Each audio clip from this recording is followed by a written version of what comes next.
Assalamualaikum warahmatullahi wabarakatuh. Perkenalkan, nama saya Sakila Nurhilmi Barokah dari Program Studi Manajemen Fakultas Ekonomi dan Bisnis Universitas Muhammadiyah Bandung. Kelas reguler D. Untuk memenuhi tugas mata kuliah studi Islam 1, di sini saya akan menjelaskan tentang fenomena dan contoh orang atau masyarakat yang dikategorikan ke dalam kelompok hedonisme, materialisme, dan pragmatisme. Yang pertama yaitu hedonisme. Secara etimologi, kata hedonisme berasal dari bahasa Yunani yaitu hedos yang artinya kesenangan. Atau secara sederhana, kata hedonisme dapat kita artikan sebagai paham kesenangan terhadap kenikmatan.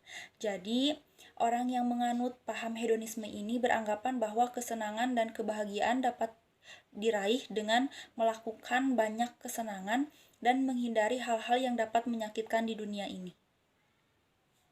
Menurut Kamus Besar Bahasa Indonesia atau KBBI, hedonisme ini merupakan paham yang menganggap bahwa kenikmatan dan kesenangan dalam bentuk materi merupakan tujuan utama hidup seseorang.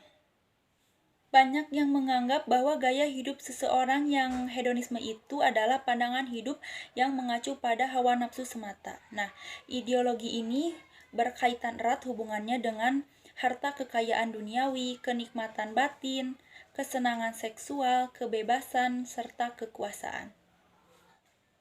Jadi, tujuan hidup seseorang yang hedonisme itu ialah di mana kenikmatan dan kebahagiaan menjadi tujuan utama dalam menjalani hidup. Nah, gaya hidup hedonisme ini tidak terjadi begitu saja.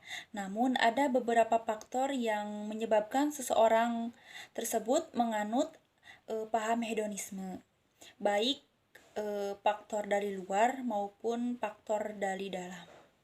Faktor internal atau faktor dalam diri sendiri merupakan faktor penyebab paling utama seseorang memiliki paham hedonisme. Nah, sudah menjadi sifat dasar manusia ya, jika manusia ingin memiliki kesenangan sebanyak-banyaknya tetapi ingin bekerja seringan mungkin. Selain itu, manusia juga memiliki sifat dasar tidak pernah puas dengan hal yang sudah dimiliki. Nah, sifat dasar manusia inilah yang menjadi penyebab seseorang menguasai paham hedonisme. Selanjutnya, faktor dari luar yang menyebabkan seseorang menganut paham hedonisme yaitu yang paling utama ialah arus informasi dari luar yang sangat besar atau globalisasi. Nah, kebiasaan-kebiasaan dan paham orang dari luar negeri diadaptasi atau diterapkan atau ditiru ya oleh masyarakat Indonesia sehingga menyebabkan hal tersebut terjadi. Nah, perilaku hedonisme ini sangat mudah kita temukan di tengah-tengah masyarakat, namun banyak yang tidak menyadari bahwa mereka telah atau tengah terjerumus dalam hedonisme. Nah, ini merupakan ciri-ciri atau contoh orang yang masuk ke dalam kategori atau mengikuti paham hedonisme. Yang pertama, selalu berpikir bahwa tujuan utama dalam hidup seseorang ialah kenikmatan dan kesenangan pribadi. Selanjutnya, tidak peduli dengan kepentingan dan kebahagiaan orang lain sehingga menjadi pribadi yang egois. Selanjutnya, tidak pernah merasa puas dengan hal yang telah dimiliki, baik itu harta maupun keluarga. Selanjutnya, sifat konsumtif. Nah, lebih mengutamakan membeli sesuatu karena kesenangan ketimbang kebutuhan. Selanjutnya, mereka yang menganut hedonisme cenderung diskriminatif dan sombong, melihat orang lain berdasarkan hartanya dan selalu merasa lebih baik daripada orang lain. Juga cenderung pemalas, boros, dan kurang bertanggung jawab. Nah, itulah ciri-ciri atau contoh orang yang masuk ke dalam kelompok hedonisme. Nah, yang selanjutnya yaitu materialisme. Materialisme merupakan pandangan hidup yang semata-mata hanya mencari kesenangan, kebahagiaan, atau kebendaan merupakan satu-satunya tujuan atau nilai tertinggi. Nah, bahkan materialisme ini tidak mengakui adanya imaterial atau mengesampingkan rohani, atau juga tidak percaya adanya Tuhan. Atau juga bisa dikatakan materialisme merupakan suatu aliran yang menganggap kebutuhan materi di atas kebutuhan spiritual, ideologi, sosial, budaya, bahkan agama. Materialisme ini merupakan bukan suatu aliran baru, tetapi materialisme ini sudah ada sejak zaman dahulu. Materialisme ini merupakan salah satu persoalan masyarakat yang sedang dihadapi pada zaman modern ini, baik dari dunia bagian timur maupun dunia bagian barat. Materialisme ini, menurut beberapa filosof barat, bahwa materialisme ini berjalan seiring dengan berjalannya ilmu pengetahuan. Semakin tinggi ilmu pengetahuan, maka semakin cepat materialisme itu juga berkembang. Orang-orang yang mengikuti paham materialisme ini tidak meyakini adanya kekuatan yang menguasai alam semesta ini, sehingga secara otomatis menafikan adanya Tuhan sebagai pencipta alam. Karena menurut paham ini, alam beserta isinya berasal dari satu sumber, yaitu materi. Para penganut paham materialisme ini menolak agama sebagai hukum kehidupan manusia. Mereka lebih mengedepankan akal sebagai sumber segala hukum. Prinsip ini melahirkan suatu ideologi, hukum hanyalah apa yang bisa diterima oleh akal manusia, tidak perlu agama, dan menjadikan kecondongan dan kesenangan manusia sebagai hak yang harus diakui, meskipun itu bertentangan dengan agama dan jauh dari nilai-nilai Islam. Itu menurut paham materialisme. Nah, pemikiran materialisme ini membawa pada kehidupan konsumerisme, hedonisme, dan cinta dunia berlebihan. Ini sangat berbahaya bagi kehidupan kita sebagai seorang muslim, karena dalam kehidupan materialisme ini tidak ada akhlak. Semua berburu pada materi tanpa peduli halal atau haram. Menurut ideologi materialisme, bahwa materi, harta, kekayaan, atau jabatan merupakan tolak ukur mulianya seseorang. Semakin kaya seseorang, maka seseorang itu dipandang mulia, dan semakin sedikit materi atau harta yang dimilikinya, berarti ia dipandang sebagai orang yang hina dan tidak patut dihormati. Dalam sebuah masyarakat yang berideologi materialisme, seseorang menjadi sangat iri dan berambisi menjadi kaya setiap kali melihat ada orang yang berlimpah harta lewat di tengah kehidupan mereka.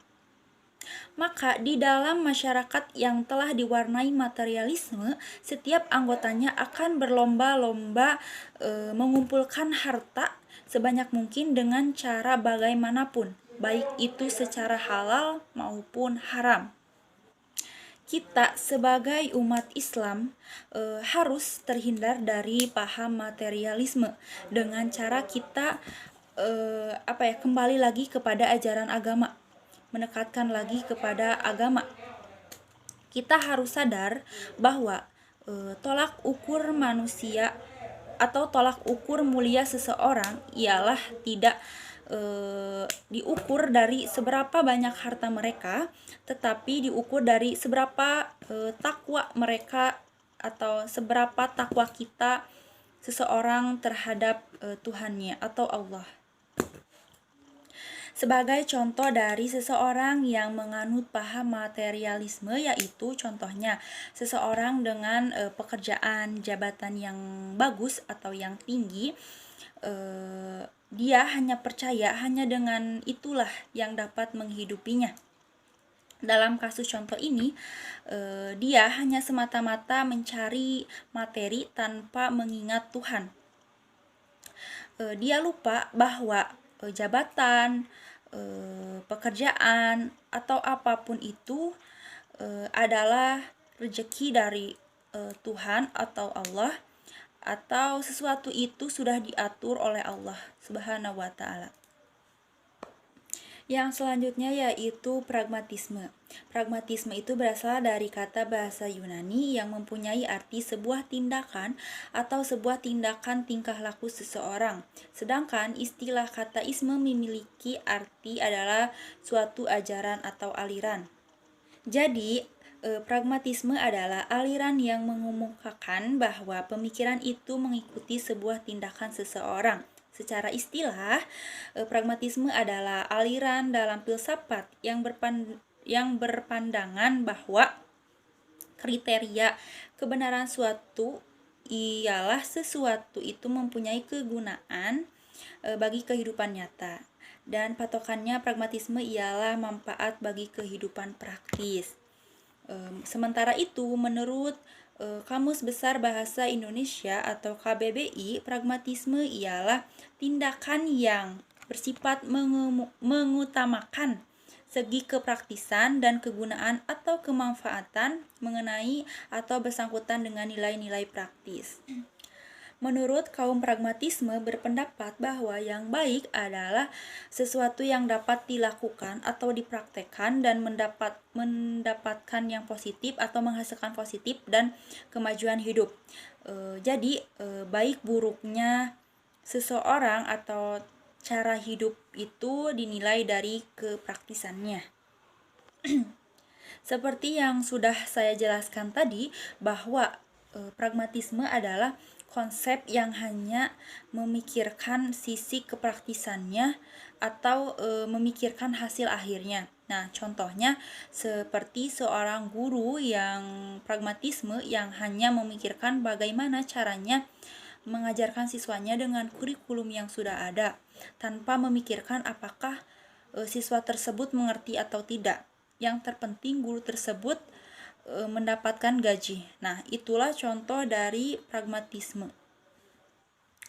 Jadi, dapat kita simpulkan juga bahwa hedonisme, materialisme, dan pragmatisme merupakan dampak dari globalisasi. Namun, ketiganya adalah dampak dari sisi negatif globalisasi. Dampak tersebut terjadi karena terkontaminasi dari atau dengan westernisasi atau budaya kebarat-baratan. Namun, tidak semua dampak globalisasi itu bersifat buruk. Namun, kita dapat menyaring atau memilah-milah yang baik-baiknya dan yang buruk-buruknya.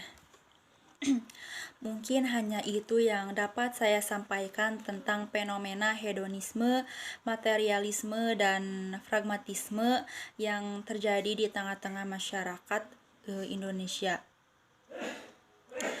Mungkin cukup sekian dari saya. Mohon maaf apabila banyak kesalahan dalam penyampaian.